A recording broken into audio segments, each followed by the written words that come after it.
for Northwest Energy as electrician for his career. I think they did pretty well. They ended up in Ashland Heights. So I think she's really worked. You can ask her to approach the bench.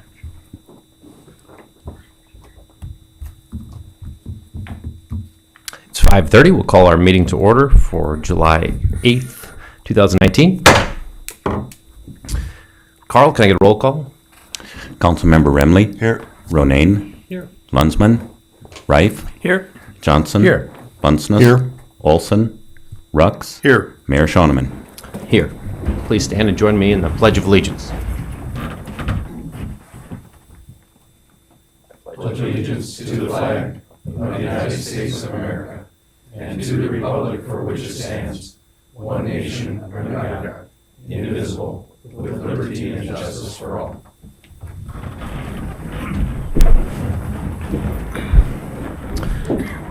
I'll need a motion to approve the minutes of July 1st's meeting. So moved. Second.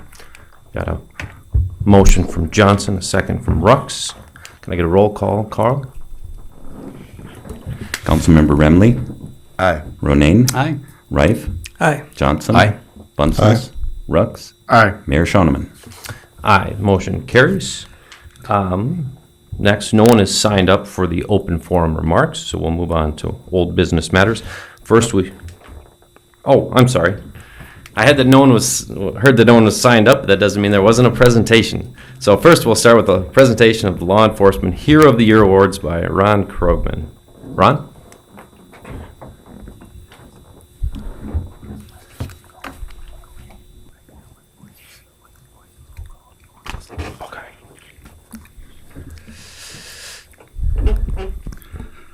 Greetings from La Société des Carams Javit Chavot, or for the maybe one or two people in the room that don't understand French, that's the organization of 40 men or 8 horses, named after the French boxcar that you see down at the State Fair.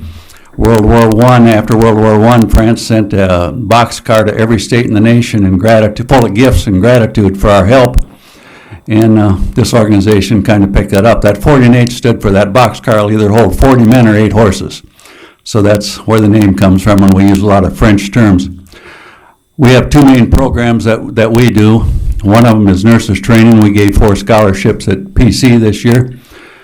Child welfare, we held a Christmas party over at the New Beginnings Center for the people that were at the New Beginnings Center during the time that at Christmas time, so they could still enjoy some Christmas even though they were away from home.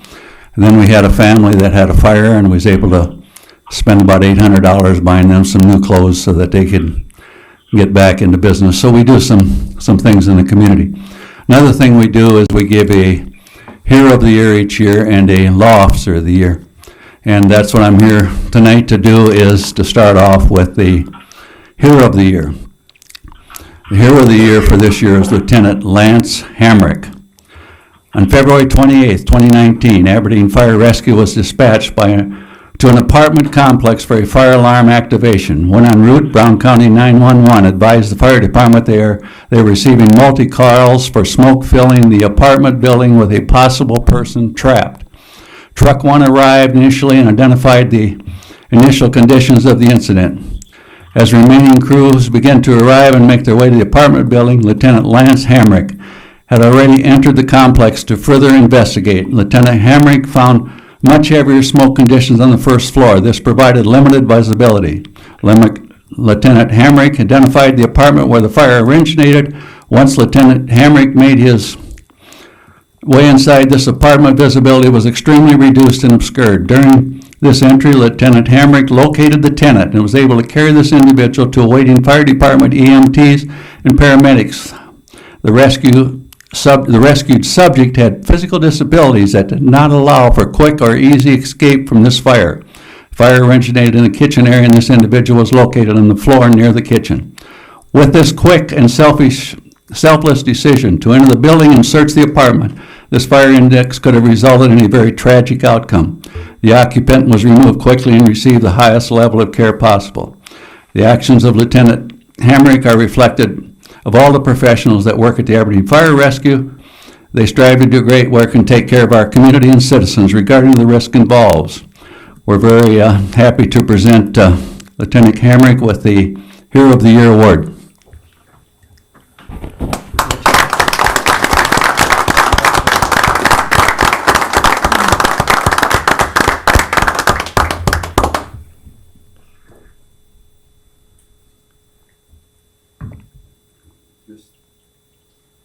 Congratulations. Yep. You want to say anything? Or? Carl, that's Mike Olson that's on the Any of phone. you got any of your superiors or anything want to say anything? Okay. Well, congratulations from the 48. The second person we want to recognize tonight is the Law Officer of the Year. Detective Mark Miller began his law enforcement career with the Aberdeen, South Dakota Police Department in June of 2008. Mark was promoted to the Detective Division in June of 2014.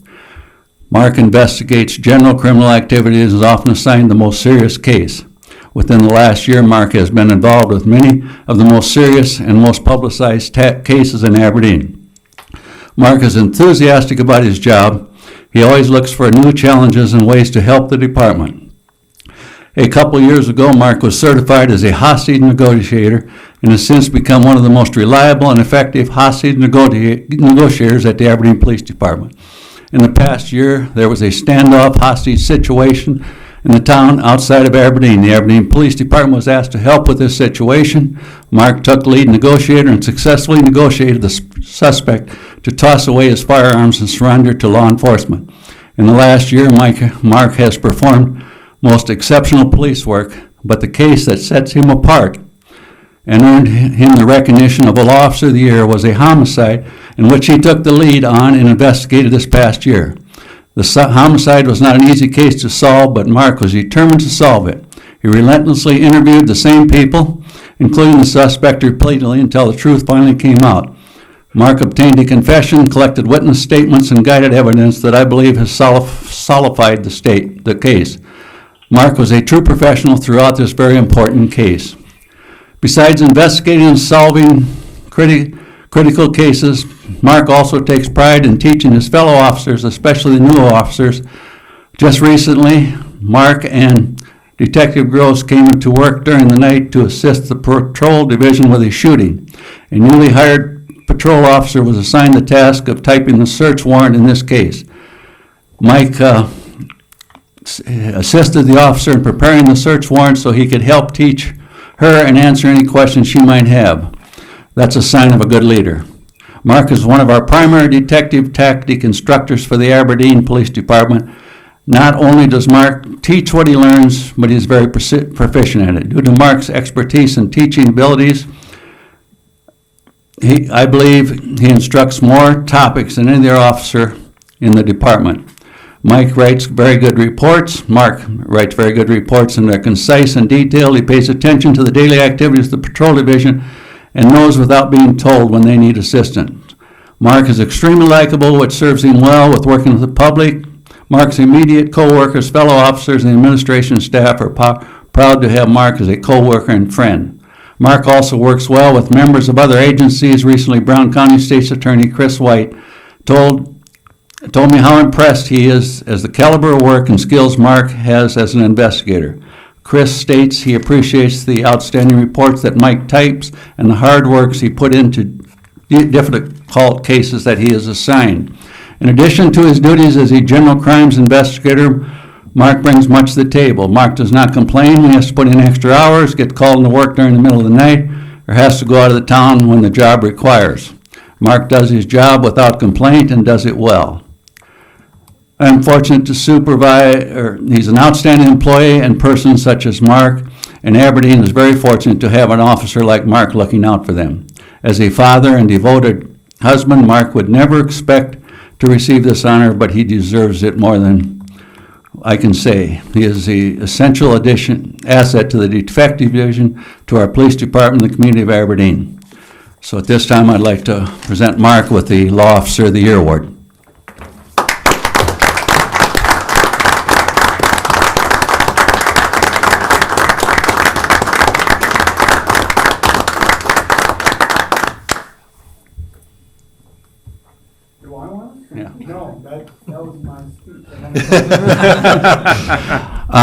Now these two individuals will be, this information has been set on to our state convention, or promenade as we like to call it, our state promenade, and they will be entered into competition there where if they should win that award, they would receive an additional award, and then their name would go on to the national for additional consideration in the National 40 and 8 Promenade. So we really appreciate having these two individuals in our city. Thank you.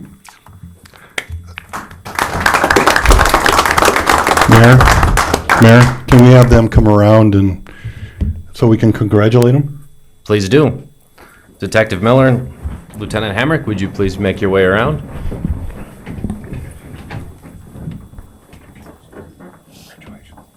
Great work. Thank you. Great work. Thanks. Congratulations. Congratulations. Sounds like great work. Sir.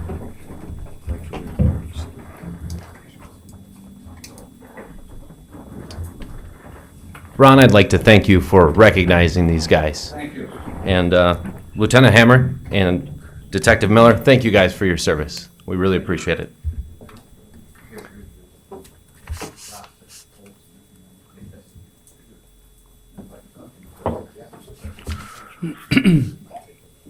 The next order of business, we'll move on to old business. We've got an item where we're seeking qualifications for an EPA grant funds. Lynn will talk about that. Okay, thank you, Mr. Mayor. As stated, I'm requesting support from the council to request qualifications for a qualified environmental consulting firm to provide grant application assistance for a U.S. EPA brownfield grant. Keep in mind, the way I wrote this proposal, the grant writing effort shall be at the risk for the grant writing firm.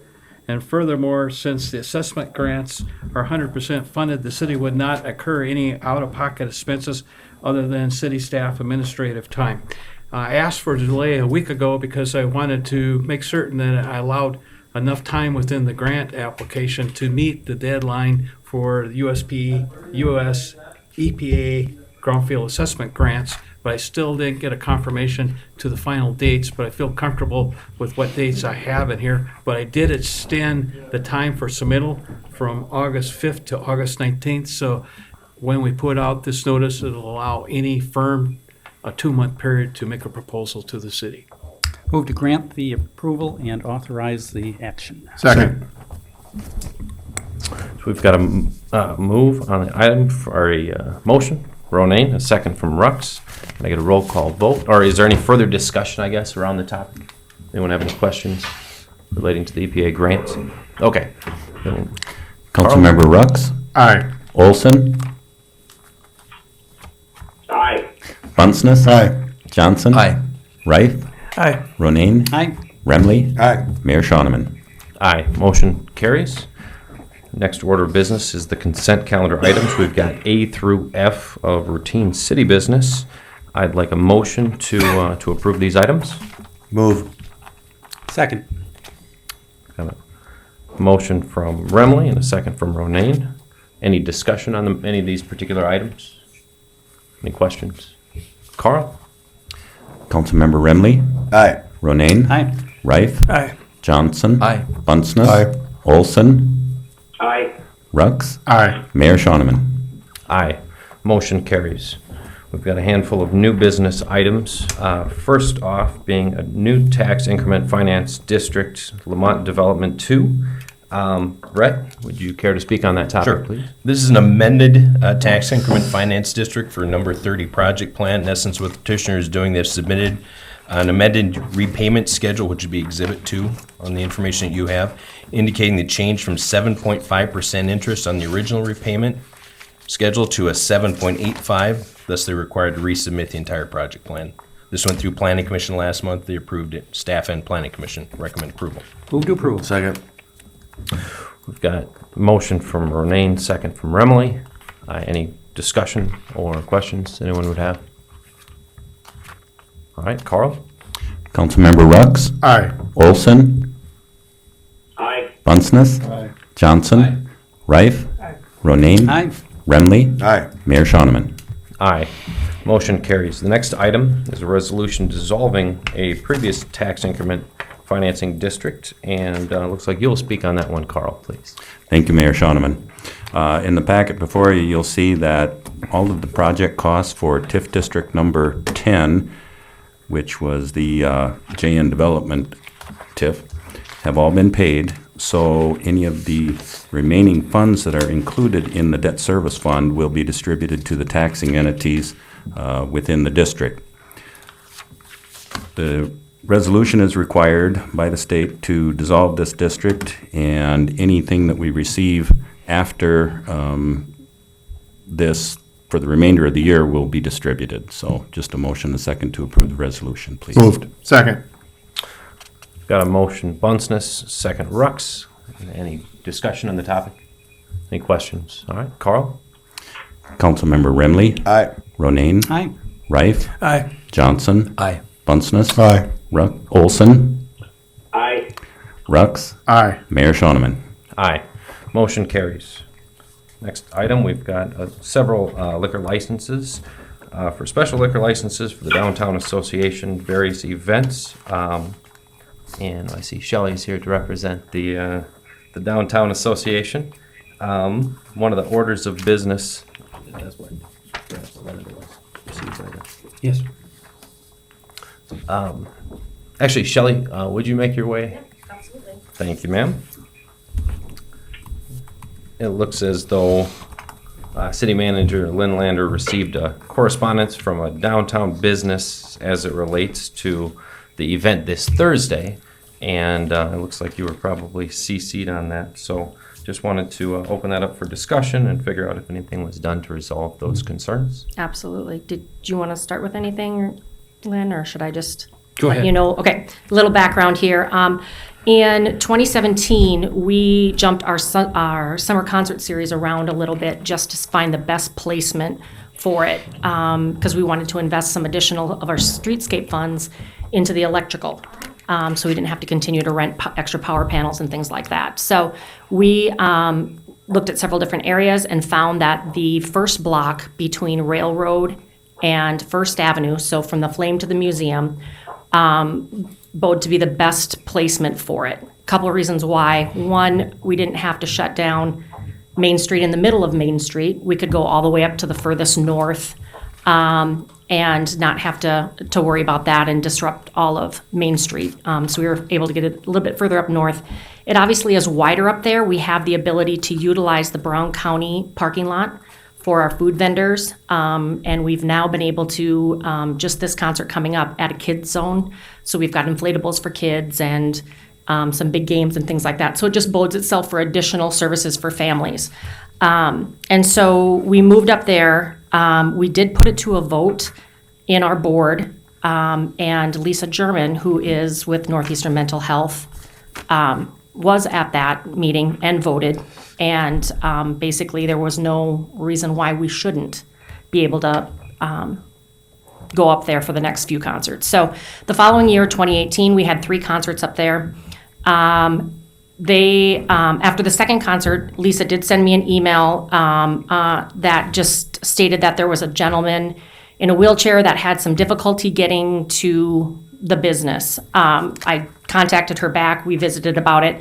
The issues that were brought up were basically had to do with parking and making sure that everybody knew where that they could still access up in that block, so you could still drive all the way up. And actually, I'm going to hand this out real quick. If you guys want to hand these around, you can kind of see. But they, what we did was, I placed the stage in the middle of First Avenue, so that there's now. Please don't laugh at my drawings, but or lack of Photoshop effort. But it basically shows that we place it right in the middle, so it does not block Main Street at all. You can continue to go around. You can continue to make turns up towards the north. Anytime you need to. So you'll see that that's where the stage placement is. The other diagram will show you kind of the setup, which I include in all of my proposals when we do the liquor license application, but this kind of gives you an overhead shot of where everything is. You'll see on there a few things, but taking one step back, the only thing that they were concerned about was, in these first emails, was the fact that there was some parking being taken up. What we do is the entire street is wide open until between 12 and 1, sometime there is when the stage gets dropped. Again, you can still go through. All of Main Street, that entire block between the Flame and the museum stays open, and there's through traffic until between 5:30 and 6. And then we have to shut that down because people are starting to show up at 6 o'clock. So between 5:30 and 6 is about when we shut that down. The other aspect is at about 3:30 in the afternoon, we have to get the 2 beer trailers there to get them plugged in, to get what we're bringing there and everything cold and ready to go. So at 3:30, you'll see in that other diagram where the beer trailers are, just that first most southwest bay of parking spots, which is roughly a fourth of what's there. That's the only thing that is blocked off. And that, again, like I said, around 3 o'clock, I start to kind of, as cars leave, I start to put a cone in each one so that by 3:30-ish, we've got room for the trailers to pull in. So that was the only issue that I had ever heard was some parking, and I discussed that with her. What I did do this year, though, was, and she said, that's fine. She said, if there's anything else, just make me aware of when the concerts are, and I'll make sure that we communicate if we need to any of our patients what's going on. And that's the last I heard. I did invest a couple $100 into vinyl signs that are very large now that we can put on the stage, that I did for the last concert as well, that a block away you can see it says through traffic, and there's an arrow so that anybody coming down Main Street, especially for like people like Sanders Soenvac and places that have businesses on that 200 or that 100 block there, people know that they can still get there and get through, so they can still shop that way. So we invested some signage there so that everybody can kind of see that you can still move around. I received the same letter that you did, Lynn, from Susan on June 17th is when it was. So right after that, I received the same letter, read through it, and I called her immediately because there were a few things on here that I never even had heard about. And last week she did get back to me, and I let her know. I said, I had no idea you guys were open till 8 o'clock. I had no idea that there was a group that meets Monday through Thursday in a front entrance, closer to Main Street, because we don't do our sound checks until 5:30 at night. So this was all news to me. The only thing that I had known about was that they were just concerned and want to make sure that there was plenty of parking. Sure. So got off the phone with Susan, and her biggest thing is right now is where the beer trailers are placed, because they're the only option for them to keep them on the west side in the shade is the only option is to be where that bay is, because we invested all the electrical in that area there, as you'll see on that. And then we now are making it pet friendly as of this concert as well. We have a sectioned off area that we've had some people having some issues and wanted to bring pets, and so we're trying that as well. So the last that I heard from Susan when she finally got back to me was that it was the beer trailers now that she's concerned about. So that in a nutshell is kind of where we are. Sure, and so there's 2 more concert series. There's the one that's this Thursday, and then there's one more. And that one is the second one is actually August 2nd, which is a Friday night in conjunction with the Shriners event. So that's why we're doing it on the Friday night. And I mentioned that to her. I asked when these meetings were, and she said, well, we can go into there's a back space that we can use for these meetings. And I said, great. And I said, and the next one is on a Friday. And she said, well, we don't meet on Fridays. So, it would basically just be this one. But after I got off the phone with her, she seemed to be fine with and I said, well, we'll see you Monday night. And she said, I'm not going to show up. I just wanted to be heard. So. And so, I don't know anything. The facility itself has a front entrance and a rear entrance. Right. Yep. Is there any reason to think that the rear entrance couldn't be used? And actually, no, because you're correct. I had mentioned to her, I just thought about this, I had mentioned to her that the reason that we didn't use the north bay on the west side for the beer trailers to begin with is that is the handicap side. So the handicap accessibility is right there, which is why we used the southwest bay. So that we didn't block any of the handicap accessibility. And she said, we have plenty of handicap parking in the back. Sure. That they can use. So presumably someone that is utilizing that service in the evening could maybe use that back entrance, or we don't know what? As far as I know. So what specifically was her concerns about the beer truck? Well, and I think part of it, the way she was saying it, and a little bit of how she stated here is because there are several patients that have substance abuse problems that are entering that door. And she didn't want them to have to walk past the beer trailers. Do you understand that the operating hours are normally until 8 p.m. on a weeknight, like a Thursday, or is that a by appointment? That, she said, includes appointments until 8 o'clock. So I think it's just an option, whether or not they take appointments up to then.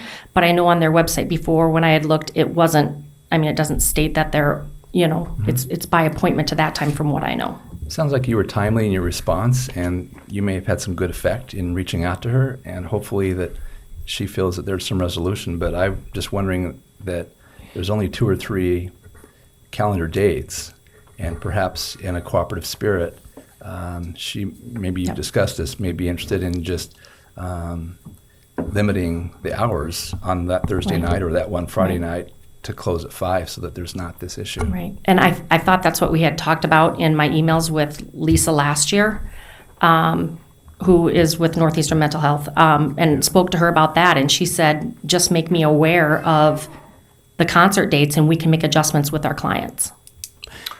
So the days of the week that they fell, because you said there was 3 of these events last year on that particular location, those all fell on Thursdays or not necessarily? Yes, all 3 were Thursdays last year. Sure, but everything essentially was the same positioning as it is now. Correct. And then the year prior, it was one night on a Thursday because we just hopped that year in 2017. Is it possible to move the beer trucks, or is it because the power and where that's located, it prohibits that? The only other option, if we go to the south, if we go to the east side, the sun from the building, we don't get that sun shade, is what we need. And it's just almost impossible to keep it cold because there's so many, there's cans that we do also, which are in open tubs. And, going through 25 pounds of, or, 20 bag, 20, what are they, 20 pound bags? 20 pound bags already. Just to kind of keep that all cold is just almost impossible, which is why we've chosen the 100 block as, that first block there because of the tall buildings and being able to get that shade. But the investment in the electrical, that is the only place where it is right now. So we chose the west side. And again, we can go to that north bay, which I don't have, and I told her that, I don't have a problem doing it, but then I'm closing off that handicap stall.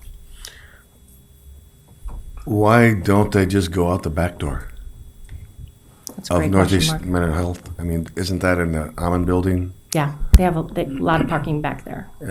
Yeah. It's really not our responsibility to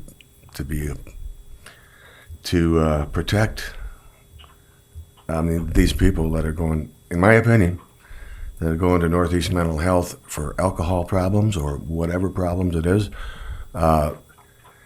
Lock the front door and have them go out the back door.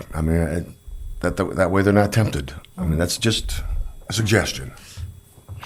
Yeah, I think they're all, good suggestions, but I guess I'm not going to put down Susan's reasons for Absolutely. bringing this forward to us. Mental health is a Is an huge issue. interest, or Absolutely. issue in this community, as well as a lot of other communities.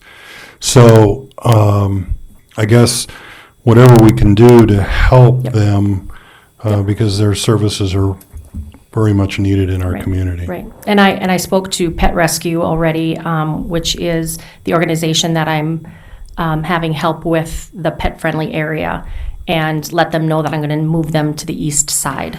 So what's the power for?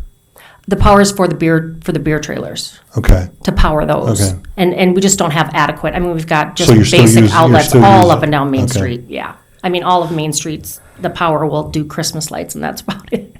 So we had to invest in that. Prior to that, we were renting from Parks and Rec a power panel to the tune of $225 every time, just to get additional power that we needed. But now we're able to use some of that streetscape money and invested in that. So when you say the north power base, there's a similar setup to what you've got, or that's not? That would require you to rent the Nope, equipment? nope, because the power is actually in, it's hard to see, but there's the northwest bay from the flame to just partway to that almond building. Sure. And then there is a planter right in the middle there. And that's where we put all the power in, is that middle planter. And then there's that southwest bay. And the southwest bay. Right by the entrance. Right. Gotcha. Oh, sorry, Mr. Ronayne? Thank you, Mayor. You know, I think my position is going to be, I'm going to vote for this time, but I think in the future, I do think it's important that we accommodate the needs of northeastern mental health. This is a few days away. All the plans have been made. If there was a problem last year, she could have probably been a little more timely about bringing these up. And so I'm going to support this time. But I think in the future, if these activities are interfering with their patients, for me, that would be a reason to not support these activities on a given evening. Yeah. So that would be my position. Absolutely. And I mean, just again, for a clarification, I am moving the beer trailers. So I will. We can do that. I was in touch with Pet Rescue and let them know that we're going to move them to the east side. And they can put up tents or do whatever they want to do for shelter wise. So I will, and how Susan and I left the conversation was she was sufficed with everything that had been done, over the last year. And, and I just mentioned to her that, I wish she would have picked up the phone and we could have had this conversation. But the only thing then at the end that she said was, I just want those beer trailers moved. She goes, that's all I ask. But and that's in I'm your doing plan it right now. I'm Okay. doing it. So Yep, good. And so. I agree with Rob. I mean, I think that this is an important piece of our community, and we need to do what we just need to do it. right. Move to approve. Second. Sounds good. Any further discussion? We've got motion from Ronayne, second from Bunceness. Carl? Councilmember Rux, Aye. Olson, Aye. Bunceness, Aye. Johnson. Aye. Rife, Aye. Ronayne. Aye. Remley, Aye. Mayor Shoneman. Aye. Motion carries. Thanks for coming in. Thank you guys. I appreciate it. Actually. Next order of business is hearing on the retail on-off sale malt beverage and South Dakota Farm wine retail on-off sale. Boy, there's a lot of words in that one. For the Family Dollar Stores of South Dakota. It doesn't look like anyone's here to speak on that, so I'm going to ask for a motion for that. Move to approve. Second. Okay, we've got a motion from Remley, a second from Ronayne. Is any discussion on the topic from anyone here? Any questions, Carl? Councilmember Remley, Aye. Ronayne, Aye. Rife, Aye. Johnson, Aye. Bunceness, Aye. Olson, Aye. Rux, Aye. Mayor Shoneman. Aye. Motion carries. Next order of business is a appointment of deputy mayor position for July 2019 through June 2020. Is there a motion to appoint a deputy mayor? I would move that we appoint Councilman Bunceness as deputy mayor to serve for the ensuing year. Second that. I've got a motion to appoint Dave Bunceness, and I've got a second from Ronayne and a second from Johnson. Any discussion on the topic? Any other questions anyone might have? Carl? Councilmember Rux, Aye. Olson, Aye. Bunceness, Abstain. Johnson, Aye. Rife, Aye. Ronayne, Aye. Remley, Aye. Mayor Shoneman. Aye. Motion carries. Congratulations, Dave. For what it's worth. Next item, assignment of a liaison position to various city boards. I've got a list of them in front of me. A couple are already spoken for, so I'm just going to run down the list and see if any people are particularly interested in serving on any of these boards, and we'll just discuss it further if need be. So 911 Communication Center is already spoken for due to their legalese on their charter. The airport board, is anyone on this council interested in serving on the airport board? I'm currently serving there, and I would be interested in continuing. Sounds great. Next we have the bid one board. Is anyone currently serve? I guess I'm currently serving as liaison for bid one. I've not been very active lately. but I can certainly reactivate myself. So, Sure. Does anyone else would rather serve on that board, or we're living it with Mark? Reactivate himself. Sounds good. I'm jotting you down, Mr. Remley. Bid 2 board. Is anyone currently on the bid 2 board? that's what it was, I thought. No, bid 2 is a hotel alliance, bid 1 is a downtown. I'm on Yeah, I think you're on bid 2. I'm in bid 1. Well, you thought you got out of that one. You want to stay on bid 1? Would you Does like to someone stay on else that want- one, Dave? What's I that? think we just flipped you guys, I'm not sure.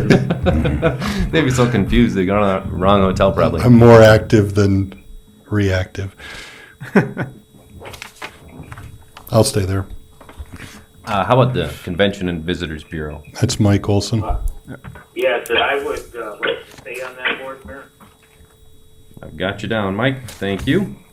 Clint, looks like you're already on the library board. I'll still continue to serve unless someone desperately wants it. Sounds good. I'll keep you on there. So NECOG is next. That was one that they had called to see if you or I would do, Lynn. Yes. Okay. So Josh, unless you really want to be on that one. I just looked at it because it kind of made it weird. Does anyone prefer to be on the NECOG board? Or else Lynn and I will arm wrestle for it. Okay. Parking board. Is anyone currently serving the parking board? I am. It's a fun board. Should try it once. Trying to lateral the football here? I will remain if no one else wants it. Okay. Parks and Rec? I can stay on that one. Or be appointed or stay, however we've done that, Dave, so. Ask the deputy mayor. I'm full of jokes. Never mind. I'm sorry. All right. And then the Regional Railroad Authority says we need new resolution. I don't recall what the. What that means, Mayor, is that all these other appointments can be by motion here today. Once we have identified who the lead will be for the Regional Railroad Authority and and an alternate, then we will need to pass a resolution next week to confirm that. And I'd have interest in the Regional Railroad Authority. You have an interest in? I do, I used to have toy trains. Boy,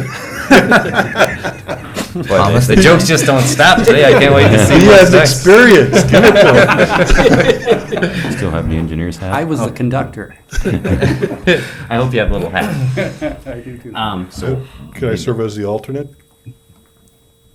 I don't think there's anything that says anybody, like, we couldn't have 2 members if 2 people are terribly interested. Thought we were going to go the other way with this discussion. That to be was a honest good with you. one. That's good to have 2 people for that one. Sure, so that'll get added to next week as Yep. a resolution item. Yep. Fair enough.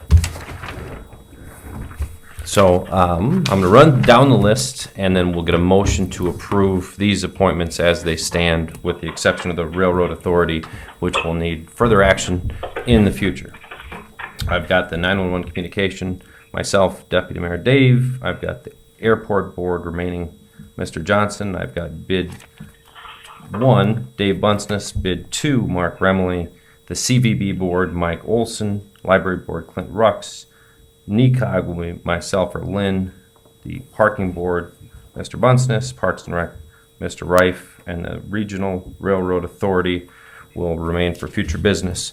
Can I get a motion to approve these appointments? So moved. Second. I've got a motion from Rux, second from Reif, and Carl, can I get a roll call vote on A that? quick question. Does it matter, Mr. Lunsman is not present tonight. Is Oh, it that's a good optional point. for each to have a liaison? I I got don't- something for him to do. Well, Bunceness is on a number of Yeah, them. yeah, give, I don't realize that he's on, assigned to any. That's true. I don't know if he He's is or here not. To accept. I will talk to Dave about parking board or bid 1, or both. Okay. But you might have to define what fun is. I bet that one doesn't come with any complaints. Does that enable us to move forward with this motion and vote, or should we delay 1 week before talking to Dave? Yeah, that's a good point. Why don't we take a motion to table this for 1 week? Motion to table this. Second. Sounds good. We've got a motion to table from Johnson and a second from Ronayne. Carl, can I get a roll call vote on that? Councilmember Remley? Aye. Ronayne? Aye. Rife, Aye. Johnson. Aye. Bunceness, Aye. Olson, Aye. Rux, Aye. Mayor Shoneman. Aye. The motion's table this for a week. Another week to arm twist if you want. Yeah. Carries. Next order of business. We've got 4 payment requests to Helms and Associates from work at the airport, and I believe that'll be yours, Robin. I can take that. Rich, you should know, will be absent for a while. So I will be taking the airport things until he can return. But the first one is engineering services for the purchase of the passenger loading bridge, including plans and specifications, bidding, construction administration. As you know, the bridge has been operating quite some time, and so this is basically a closeout billing, and I don't think you'll ever see another billing for $284, and so I'm joyful to see this one. So that's the first one. The second one, you're dealing with master plan layout, and they're at 58% complete, as well as the airport layout plan, which is 30% complete, and that work is for the master plan. And I know that they brought in a facilitator in the last month, and they've been bringing in people talking about the pros and cons and the strengths of the airport, and they're continuing to work on that. The third one is for Taxiway C. I know they opened bids last week, and even though it says that 33% of the work is completed for bid opening, actually the bid opening was last week, so I know it's 100% completed, and they've only billed 33% for their work, and that's $2,543. And the last one is designing Taxiway C, and that's continuing engineering services for the bid that happened on Taxiway C, which I know it's 100% complete. I would move to approve all 4 payment requests and payments. Second. We've got a motion to pay from Johnson, a second from Bunceness. Any questions, items to speak upon? Otherwise, we'll go to a roll call vote. Carl? Councilmember Rux, Aye. Olson, Aye. Bunceness, Aye. Johnson, Aye. Rife, Aye. Ronayne, Aye. Remley, Aye. Mayor Shoneman. Aye. Motion passes. Next item at play is the approval of the bill list for July 8th, 2019. Can I get a motion to pay the city's bills? Moved. And a second. Second. So I got a motion from Ronayne and a second from Johnson. Carl? Councilmember Remley, Aye. Ronayne, Aye. Rife, Aye. Johnson, Aye. Bunceness, Olson, Aye. Rux, Aye. Mayor Shoneman. Aye. Motion to pay the bills carries. Next item on the agenda is the payroll approval for period June 23rd through July 6th and the city's share of Social Security, old age, and survivors insurance, retirement, health, and life insurance. Move approval. Second. I've got a motion from Rux and a second from Johnson to pay the payroll. And Carl, can I get a roll call vote on that? Councilmember Rux, Aye. Olson, Aye. Bunceness, Aye. Johnson, Rife, Aye. Ronayne, Aye. Remley, Mayor Shoneman. Aye. Motion carries. Last item on the agenda is the city manager's report. Lynn, have you got anything for us? No, I have no oral report this evening. Move to adjourn. Whoa. Whoa, whoa, whoa. Easy. Slow down, Mark. I nearly forgot. I appreciate you saying that. I have one item, and it's a question, and I asked Brett earlier. It appears the American News is going to a delivery at a box, and I'm wondering if they have sought permission to put their boxes in the right-of-way. None that I'm aware of. Do they have to get permission? I would say yes. They won't, well, they'll have to get an easement from the city for specific locations is what I'm guessing we're gonna have to do. Is that a similar process for like a mailbox in the right of way? Mailboxes are specifically, that's a federal deal. Their Okay. authority supersedes ours. How about the First Amendment? Just kidding. You can go talk about the newspaper in front of your lawn. So is anyone going to contact the American News? I think you just did. It'll be in the paper, they can read it. If somebody wants to actually reach out to our publisher, that'd be great. You should email Kevin. Thank you. I also have one additional item before closing. I'd ask for consensus among the city council to consider a modification of the home occupation ordinance. I've been doing a lot of digging on that. It was one of the things that I talked to a lot of people about during my campaign. There's a few prohibitive issues within the ordinance that I've spoken to both the city manager and Brett Bill about that I think would ease up the ordinance and make it a little bit more business-centric for new businesses starting in our community. The particulars are currently it's entirely prohibited to engage in business in your garage. I think that could be either loosened up or stricken from the ordinance. Secondarily, a person that does not dwell within the residence cannot operate business within the business or cannot be employed within the business, I should say. I think that at least maybe it looks in researching other cities' ordinances, it looks as though they usually allow for one non-family member employee. Good way to get a business off the ground, kind of get to square one to where they can be renting space. The third item is it prohibits expressly mechanical equipment other than what would be used in a dwelling. And I think that for a lot of these small businesses, I think that if we were to loosen that, they'd be able to, do embroidery as an example that we had gotten, but who knows what other, small mechanisms that would assist in doing the small business productions that people would like to be doing out of their homes. So I think a lot of these things happen already kind of in the shadows of night or without the city's approval. I think it'd be good to bring them forward, like encourage those small businesses in the earliest throes of their development and to really set the signal that Aberdeen is a business-friendly community. So any discussion around that, I'm willing to hear. Otherwise, I've got some particular language that I'll be discussing with you as a council. What is the reason for that ordinance? I mean, how long has that ordinance been on the books? Does anybody know? No business out of a garage or operating out of your garage? I wrote it 20 years ago. Well, the reason, though, I think is pretty clear. You don't want somebody next door to open up a tire recapping business. I mean, you or a whistle factory.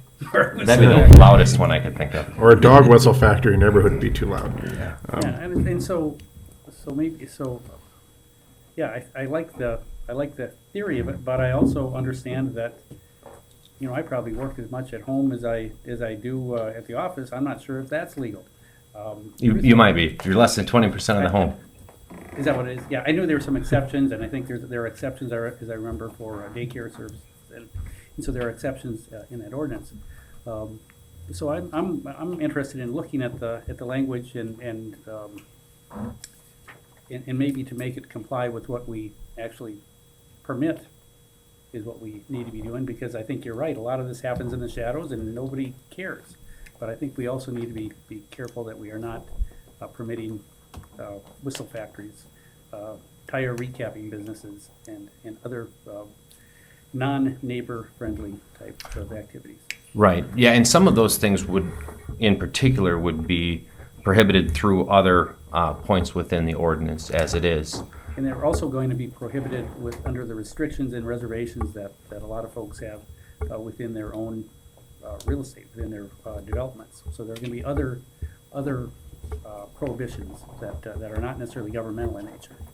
Sure, and I think that that's a fair point, and I do think that I'd seen some where occupying a business in a garage was allowed with the prohibition of, say, like things like working on automobiles and things like that. That would have been the biggest offenders. So we'll definitely take a look. So the first step is to have administration come back to us with the ordinance. We review the ordinance, get ourselves familiar with the ordinance, and then see what we can do. Just as some information right now, if someone wanted to operate a business, because I do know that like daycares, they have to go through the zoning board to get a variance. Are there other types of activities? It's just all prohibited except for daycares? Yep. Well, you've got the home occupation ordinance requires certain types of in-home businesses. It was written to protect the integrity of the neighborhood. But it's I want to say broad as to what can be done in the home. But as the mayor was saying, it's prohibited within the garage, and there again, that was, when I originally wrote that, was to protect the integrity of the neighborhood. Times may be changing. It's up to the council to decide that. And the concerns there are sound and parking? Is that kind of what I'm? Sound, parking, smell, I mean, anything that can be created that's going to disrupt the actual Traffic. ambiance of the neighborhood. And not only that, some businesses, I know in my neighborhood, there's a person that was running a taxidermy business out of their home. When you're getting animal pelts and stuff like that, it's not a very pleasant thing. So, so there are businesses that, people want to do, but for most businesses nowadays, they're working inside their house. I mean, I know a lot of people who work from home. I was one of them. My office was in my house until recently. Now I actually have an office, but it is one of those things where a lot of people, you'll never know because it's all computer based. You'll never know. So where the ones that do start are like the people who are working on their cars till 10 o'clock at night. And I'll bring up one thing since we talked about garages, and that's what Lynn and the mayor and I talked about, was if something is moved into a garage, that garage has to be brought up to code so it's a livable standard. They can't just use their bare bones garage for a business. So it's going to have to be brought up to livable standard, building code, fire code, all of those things. So that's something that we have to look at as well. Because you can't have somebody having something in the garage, it becomes a fire hazard, that travels over to the next property.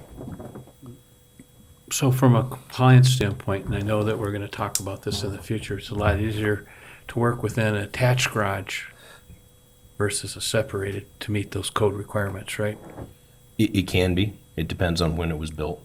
Yeah, And just there from again, it also depends on how close you are to your neighbor. Yeah, like the restroom perspective. Well, the restroom perspective, it's an attached garage and they can utilize the restroom within the home. Anytime you have a business, you're required to have a restroom that's available to the public. All these points you're mentioning now are currently included in the existing ordinance? Yeah, and there are bullets within the existing ordinance that talk about excess traffic and things like that would have been other concerns, I think, as well as the use of chemicals and things like that would probably further prohibit, automotive work and so forth. But, definitely going to be a discussion, I think, and I think we definitely ease up on this, make it a little bit more workable for, first-time business owners and maybe codify a few of these people that are not necessarily following the rules, maybe without even knowing about it. So, And the mayor brought up the point of having one employee outside of the residence. Currently, our daycare ordinance permits one employee outside of the residence. So to me, it would seem to flow seamlessly. Yeah, and I do think that there's something to be said for co-founders. A lot of the time in technology businesses especially, there might be two people that bring different, technical skills to the table and allowing them to work alongside of one another. There's a great example in the industrial park right now of a company called World Classrooms. They have nearly 60 employees when you factor in their full part-time and contract employees. And they started two guys working out of a house. They didn't both live there, but they both checked in. They were outside of city limits, so it didn't apply, but it would be great if that was happening all over town, in my opinion. So, any further discussion on that topic? And when do we plan on getting the language, or was this just get a staff to do it? I was told that in order to get the city staff working on things, it needed to go through this procedure, at least until I get my feet wet. I think that's correct. Even when they're wet. Even when they're wet. Yeah. So what I'm gathering from the comments here is there is a consensus that we will go ahead and have some language and work with the mayor on what looks good to him, and he can present that when he's ready. I think we're open-minded about it, Yeah. Sounds great. Can I get a motion for adjournment? Move to adjourn. Second. Motion Remley to adjourn, second from Bunceness, and I'll have a roll call on that. Carl? Councilmember Remley. Aye. Ronayne. Say aye, Rob. Say aye. Aye. Wright. Aye. Johnson. Adjourn. Aye. Bunceness. Aye. Olson. Aye. Brooks. Aye. Mayor Shoneman. And we are adjourned.